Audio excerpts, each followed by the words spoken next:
Hey guys, we have made it to the final chapter of the Watsons Go to Birmingham, chapter 15. I hope you enjoy the last chapter of the book. It is called The World Famous Watson Pet Hospital. Here we go. Mama and Dad didn't know I was in the living room. We'd been back in Flint for a couple weeks and they were still talking about what had happened, but never around us. The only thing I knew for sure was that the bomb wasn't dropped on the church by an airplane. Grandma Sands called a couple times and told them that the police thought two white men drove by in a car and threw it in during services, or that they'd already hidden it in the church with a clock set to go off during Sunday school. However, it got in the church, it had killed 4 little girls, blinded a couple more, and sent a bunch of other people to the hospital. I couldn't stop wondering if those 2 little girls I saw on the lawn were okay. From my secret hiding place in the living room, I could listen to Mama and Dad, and it seemed like they spent most of the time trying to figure out how they could explain to us what happened.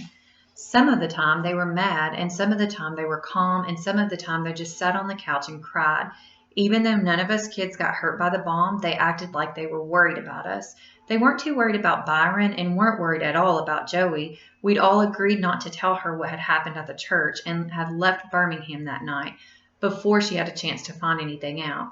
I was kind of surprised because the way Mama and Daddy were talking, I could tell they were most worried about me.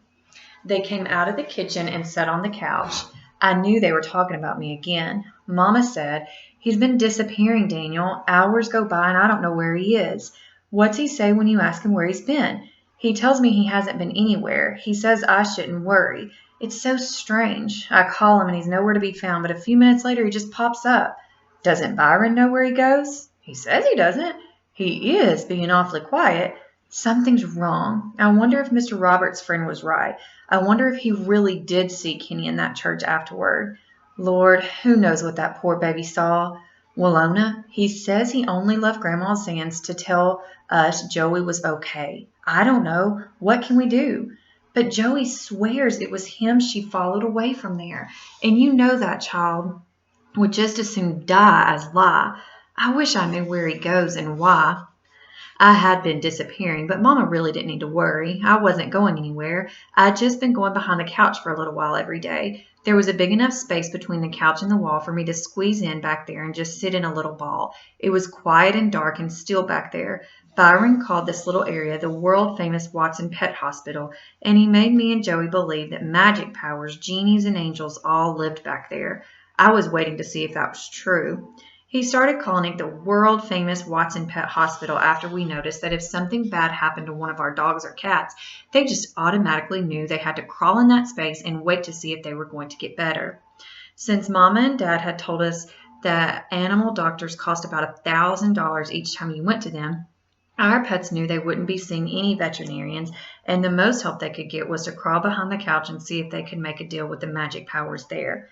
One of our dogs got hit by a car and could walk away, or if one of them chewed through an electric wire or ran away from home and showed up a couple of weeks later, half starved or something, they'd head right back for the couch.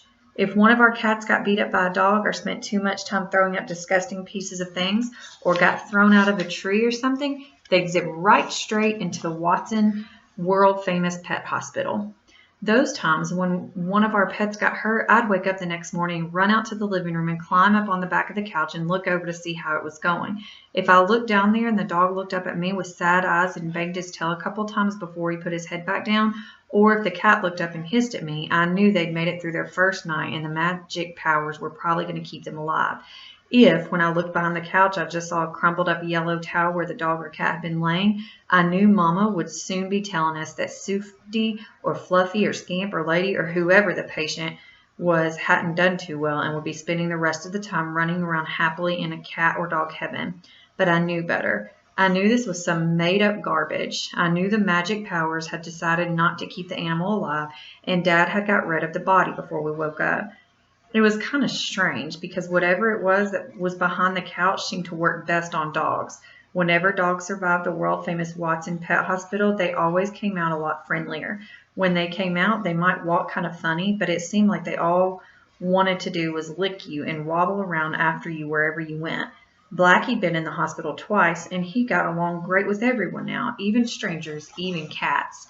But cats were different. If one of them survived the hospital, it'd come out and give you a dirty look, and it'd be a lot meaner than it was before it went in. Most of the time after a cat visited the world-famous Watson Pet Hospital, it wouldn't let anyone but Joetta touch it. But that was okay, because most of the time, nobody but Joetta wanted to touch those stupid cats anyway. I was waiting to see if the magic powers were going to treat me like a dog or cat, or if when Byron or Joey woke up one morning, they'd find a crumpled up yellow towel where I was supposed to be. The only trouble was that the magic power seemed to be taking a real long time to decide what was going to happen to me. Maybe I wasn't spending enough time back there. Mama started trying to force me to do more things with Rufus, but it seemed like he'd changed while we were gone and wasn't as much fun to be with. Him and Cody got real happy when I gave them my pillowcase full of dinosaurs. I was getting too mature to play with toys anymore. Mama even forced Byron to take me with him when him and Buckhead played basketball. But you didn't have to be Albert Einstein to figure out the only reason the big guys were playing with me was because Byron had threatened them when my back was turned. But what really bugged me the most was when Mama tried to force me to do things with Joetta. I never noticed what a little crybaby and snitch she was. Every time you turned around, she was threatening to go tell on you or was whining about something or being just a plain old pest. After a while, to get even with her, I wouldn't even look at her. I started hating her guts. I only wanted to come out of the world-famous Watson Pet Hospital to eat and go to the bathroom. I even started going into it after Mama and Dad went to bed at night. I started sleeping there. I spent so much time there that Byron finally figured out where I was going. I looked up one day, and there were his eyeballs staring down at me. Hi, Bi. Hey, Kenny. So this is where you've been hanging out, huh? Are you going to tell on me? Man, when you ever know me to be a snitch? Never. You're right. He just kept looking at me. You want me to get you something to eat? Uh-huh. Byron walked over and turned on the TV, then snuck his head back behind the couch. You want to watch some TV? Uh-uh. Uh-huh. His head disappeared, and he watched Batfink. When the show was over, his head came back. I'm going to play some ball. You want to come? I'll come in a minute. Bi looked like he didn't believe me. Cool. Later. Even though Byron had a reputation for not being a snitch, I got the feeling he told on me. When they sat on the couch, Mama and Daddy quit talking about like nobody was around and got real careful about what they said. They started saying stuff about how proud they were of me and what a nice kid I was and junk like that, but it sounded like they'd been practicing what to say. I turned my ears off when they came around. Mama also quit bugging me to find out where I was going. I knew they'd busted me for sure when Joetta's snitchy little face started sneaking around the couch every morning. Byron even started sleeping on the couch at night, right after Mama and Dad went to bed, and I crawled back there. He'd come out with his pillow and blanket. Night, Kenny. Night, Bi. Every morning I'd wake up, and Byron would be looking down at me. He'd wake me up by touching the top of my head. Hey, Kenny. Hi, Bi. You already eat? Uh-uh. Come on. I crawled out from behind the couch and let Byron pour out my cereal and milk. After I finished, I said, thanks. Wait, ain't you going to change out of them PJs? Oh, yeah. I changed and went back to the couch. Bi was sitting there.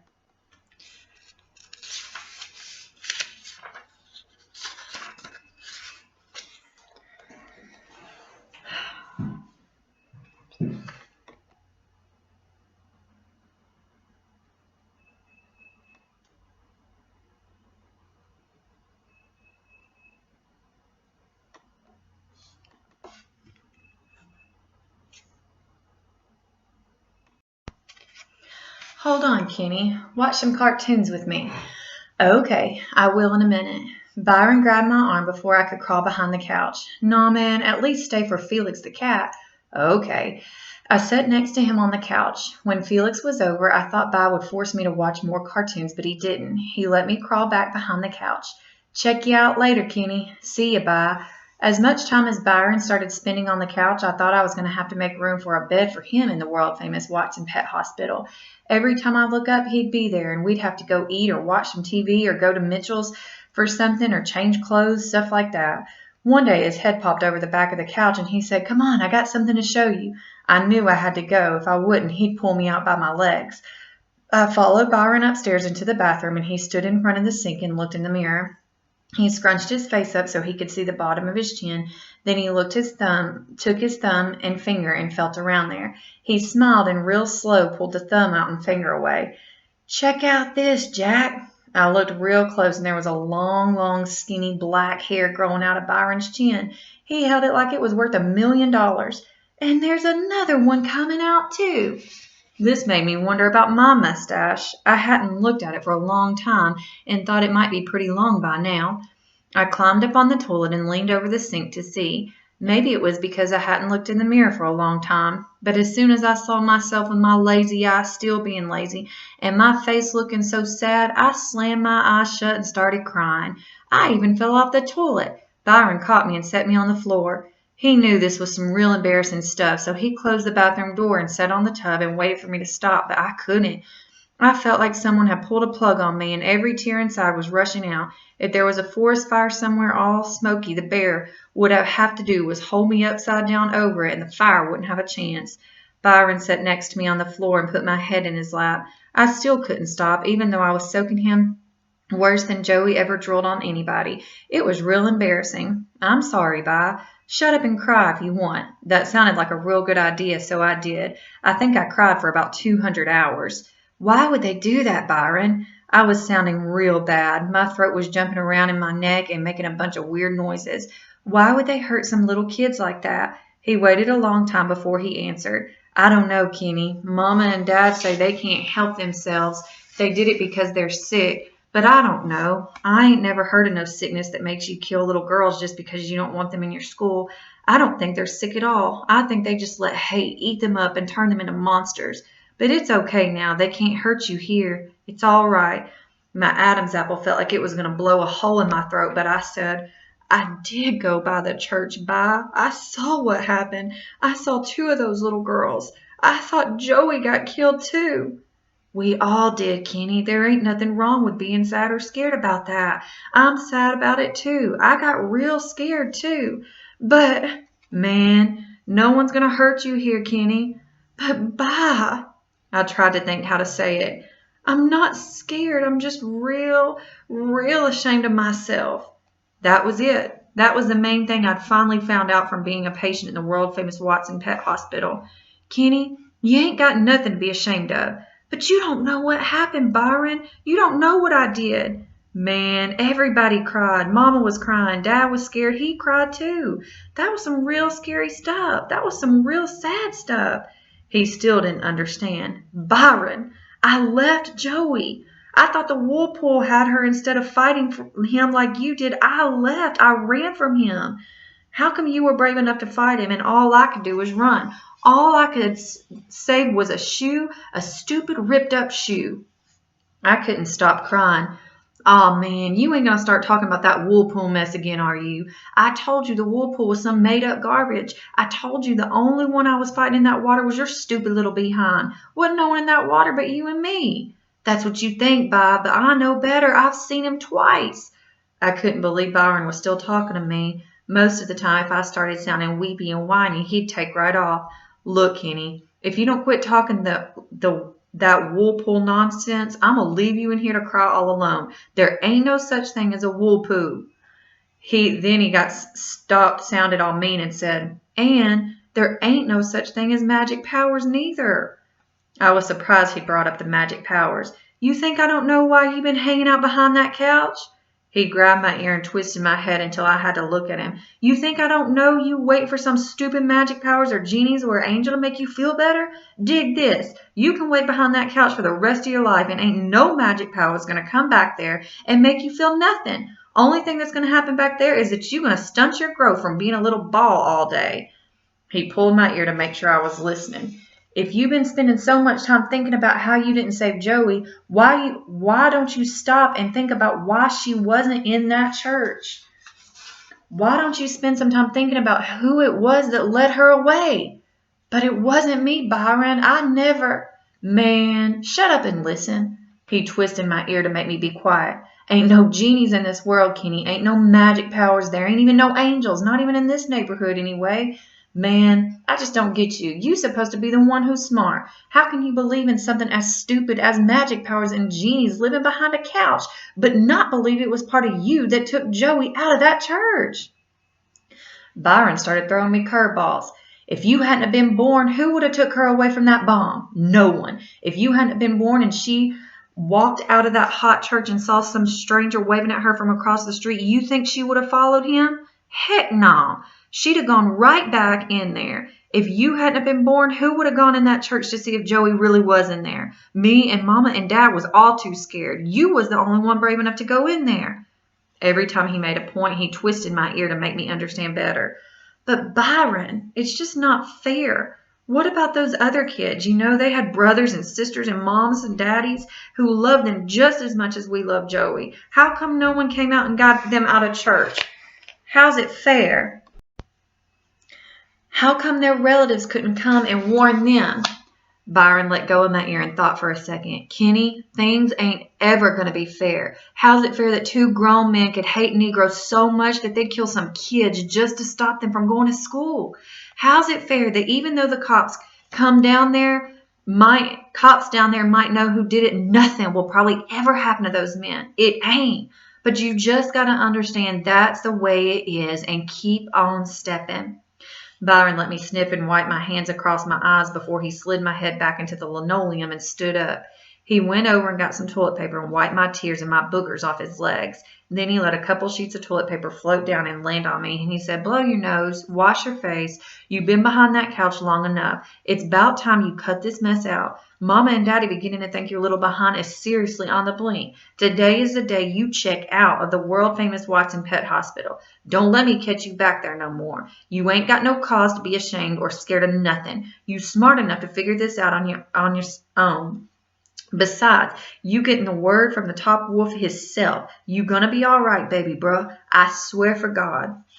He walked over to the mirror and scrunched his face up so he could look at his chin again.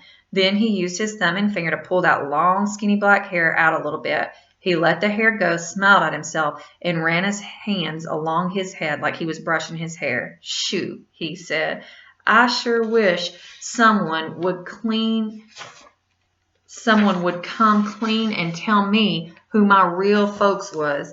There just ain't no way that two people as ugly as your mama and daddy could ever have a child as fine as me. He blew himself a kiss in the mirror, then left the bathroom.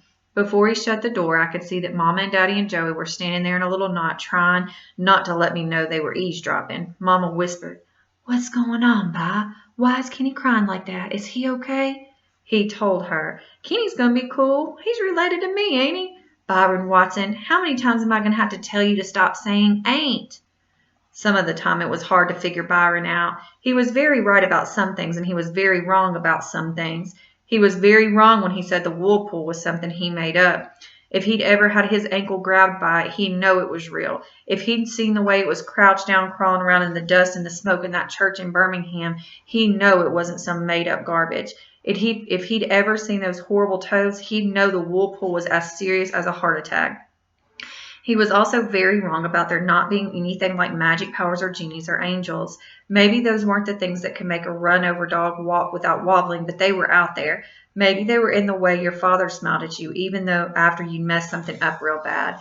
Maybe they were in the way you understood that your mother wasn't trying to make you the laughing stock of the whole school when she'd call you over in front of a bunch of your friends and you spit on her finger to wipe the sleep out of your eyes. Maybe it was magic powers that let you know she was just being mama. Maybe they were the reason that you really didn't care when the kids would say, "Yuck, you let your mama slob on you?" And you had to say, "Shut up, that's my mama. We got the same germs." Maybe there were genies in the way your sister would throw a stupid tea party for you and you had fun even though it was kind of embarrassing to sit at a little table and sip water out of plastic teacups. Maybe there were magic powers hiding in the way your older brother made all the worst thugs in the neighborhood play basketball with you, even though you double dribbled every time they threw you the ball. And I'm sure there was an angel in Birmingham when Grandma Sands wrapped her little arms around all the weird Watsons and said, "My family, my beautiful, beautiful family." I climbed up on the toilet and leaned over the sink to take a look. I smiled. Byron was very right about some things, too. He was very right when he said I was too smart to believe magic powers lived behind a couch. He also knew what he was talking about when he said I was going to be all right.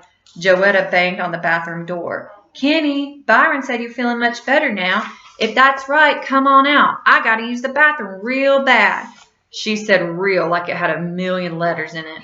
Some of the time I wondered if there was really something wrong with me. A few minutes ago I was crying on the floor like a kindergarten baby, and now I was looking in the mirror laughing. I blew my nose and splashed a little water on my face because I wanted to go out. Besides, I had to think of a way to get at least half of my dinosaurs back from Rufus. Come on in, Joey.